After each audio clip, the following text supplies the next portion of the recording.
Europos parlamente sausio 29 dieną minima Holokausto aukų diena. Šiais metais jis skirta vengrų violončelininkui ir kompozitoriui Paul Hermann. Paul Hermann yra žuvęs 9 forto kalėjime Kaune. 1944 m. gegužės 15 d. konvojus numeris 73 pajudėjo iš Drancy stovyklos, kuri buvo įrengta netoli Paryžiaus. Paskirties vieta – Kaunas ir Talinas. 878 žydai, kurie buvo konvojuje, atgabenti į Kauną, apie 450 atvežti į 9 fortą, kita dalis nuvežta į Taliną sunkiesiems darbams. 9 forte atrinktieji buvo dar kartą peržiūrimi ir stipresnieji buvo nuvežti į Pravieniškes sunkiesiems darbams. Čia likusieji, jie buvo sušaudyti. Kada tiksliai tai įvyko, mes nežinome. Nėra šaltinių. Mes esame vienoje iš ekspozicijų, kur sienose yra palikti įrašai, priešmirtiniai įrašai tų žmonių, kurie laukia paskutinių savo gyvenimo akimirkų. Ir jie norėjo palikti žinutę, kiek jų buvo, kas jie buvo, vardai, pavardės, iš kokių vietų buvo atvežti. Tai yra tiesioginiai šaltiniai, įrodantis, kad žmonės buvo čia ir jie čia buvo nužudyti.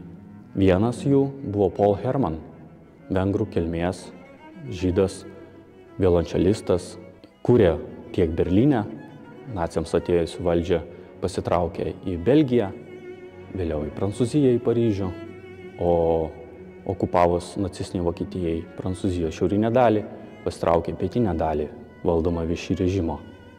Jis negalėjo sėdėti vietoje. Išvykdavo visi miestą, mokyti tam tikrų studentų violončelės meno. Ir vienos iš tokios kelionių metu jisai buvo sučiuptas, sugautas. Kai jisai jau buvo traukinyje, kuris turėjo vykti į Drancy stovyklą, per traukinio langą išmetė žinutę, raštelį, kurį rado draugas. Ten buvo parašyta: išgelbėkit mano violončelę, neatiduokit jos naciams. Draugas įsilaužė jo butą, paėmė violončelę ir saugojo kurį laiką. Pėdsakai buvo dingę violončelės nuo 1952 metų. Violončelininkė, Oksfordo dėstytoja Kate Kennedy atliko tyrimą.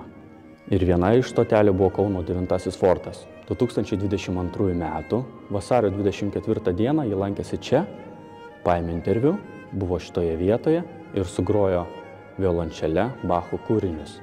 Taip įprasmindavo aukų atminimą.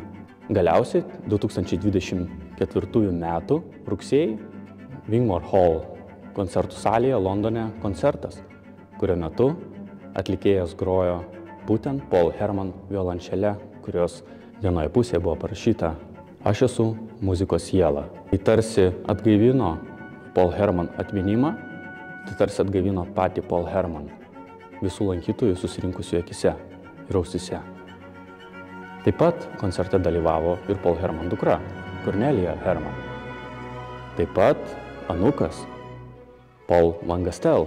9 forto ir Paul Van Gastel keliai susikirto, kai 2018 metais jis užsidegė noru pabaigti vieną iš kūrinių parašytų violončeliai.